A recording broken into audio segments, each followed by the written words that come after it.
Please welcome Sunny Hostin. Thank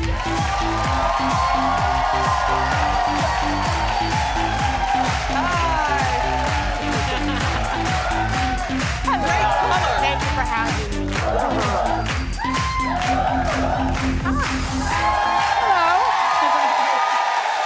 And of course, before we get started, a little shoe cam, please. Oh, fabulous. thank you. Twist and turn, and twist. Welcome back. Thank you for having me. So, I can believe this happened, and I was glad that you shared it. And it's, you know, race needs to be talked about more. That is true. I was reluctant to share it, actually. Why? I will tell you.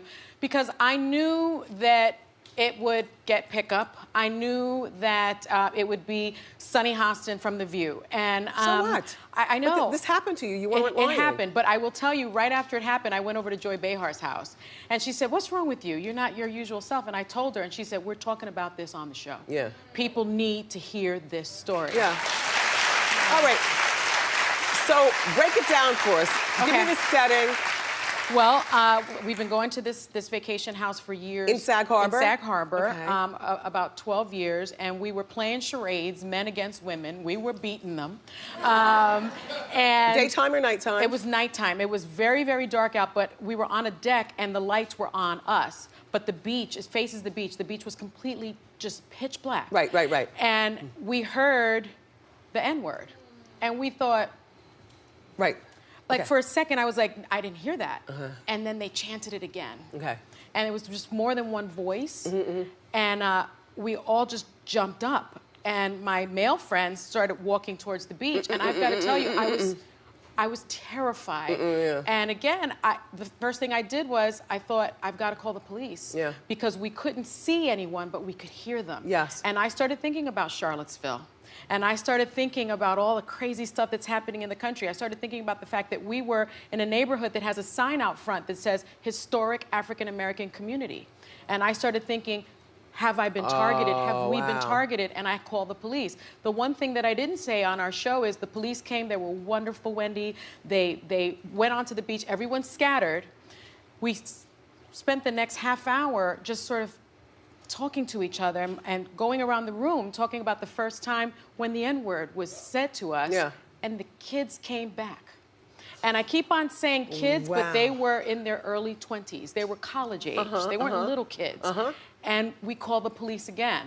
And, you know, a couple of them were found. And you know. Now, as we all know, Sunny is biracial. Yeah. Your mom is Puerto Rican? My mom is Puerto Rican and Jewish, and my dad is African American. And you can see them, you know, growing up in the late 60s and early 70s, you know, they don't look alike. And I was called a zebra growing up. You grew up in the Bronx. I grew up in the Bronx. You know, people called me names. Once, you know, my dad would come to pick me up. They were surprised that was my dad. My mom would come to pick me up. They were really surprised it was my mom.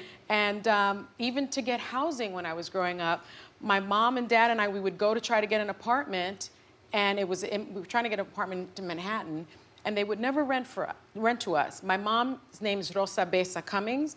She changed her name to Rose Cummings, applied on her own, and got the apartment. Wow. So I grew up experiencing this, but I always thought it would get better. And I'm sorry, I'm still so upset about it because it's very upsetting. You know, I'm raising kids in this environment. So your son is 15. It was really hard. Yeah. And very tall.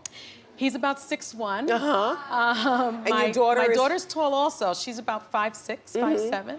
How do you talk to particularly your son about this? Yeah, and one thing I was thinking when we were out there, I was so thankful that my children were away at camp, because this is their safe place. I raised them on that beach. Wow. You know, I talk to my son differently than I talk to my daughter, and I don't know if that's the appropriate thing, but, you know, my son, I realized as soon as he was tall enough to look me in the eye, and I'm about 5'6", that people would consider him a threat. And I talk to him very honestly, and I say, you know, I know you, I know your heart, I know that you're a star athlete, I know that you're a star student, but when you're walking around, and I know you're only 15. Right. But when you're walking around, people see an intimidating black kid. And, or black man. I don't think my son has ever gotten the benefit of being a child because he's been really tall forever. Yeah. And I tell him, if these things happen to you, someone calls you names, if the police, when the police stop you, because it's not if, it's Yes. when. When they stop you, just come home to me. Forget about pride, forget about you know what? everything. Let me handle it when Our you son come said home. that to me years ago. He said, I said to him, Kevin, you got one job and one job only. Yeah. And he said, Mommy, I know, and that's to come home to you. Come home. Yeah, Come home. come and home. it's you know, it's a fear of mine because I've been in law enforcement before I was on television. I was a prosecutor. Yeah. And I grew up in the Bronx projects. And I've seen death, I've seen destruction, and I don't want it to befall I would my have been family. scared of a Molotov cocktail or something like that. You know, just these, That's what we were thinking because when I wouldn't have been able to sleep that night, and I might have closed down the vacation or something like Well, that. I will tell you honestly, Wendy, what was so sad was my friend Floyd, who is one of my best friends. He was a Columbia football player, big guy, went to law school with me. He left the next morning. And we had the house through the weekend. And I said, Floyd, really?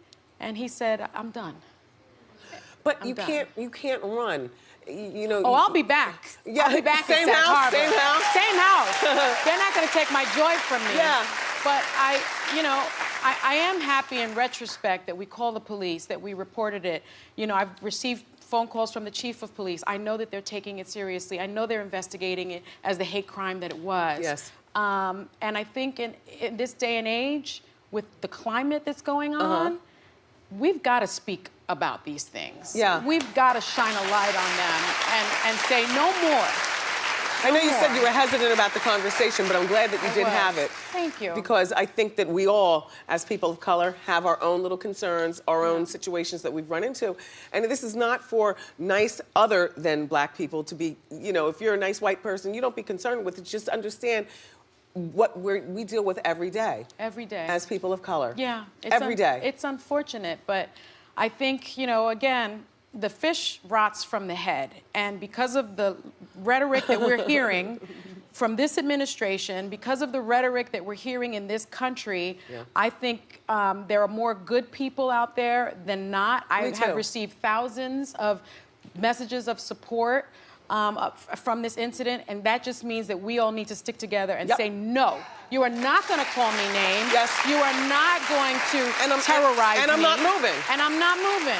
All right, on a lighter note, Yes. Sunny and her husband celebrate their 20th wedding anniversary Can you next believe month. that? That's good stuff. Good stuff. So That's Manny and I at the Emmys, and he's a very private person. He never wants to go anywhere. I had to drag him. So when he sees this, he's going to be like, no, you didn't. So are you doing anything special? We honeymooned in Greece. We went back there for our 10-year anniversary, and we're going to go back there for our 20th. Fabulous. Yeah. Thank you so much for coming by. Thank you. You can check out Sunny.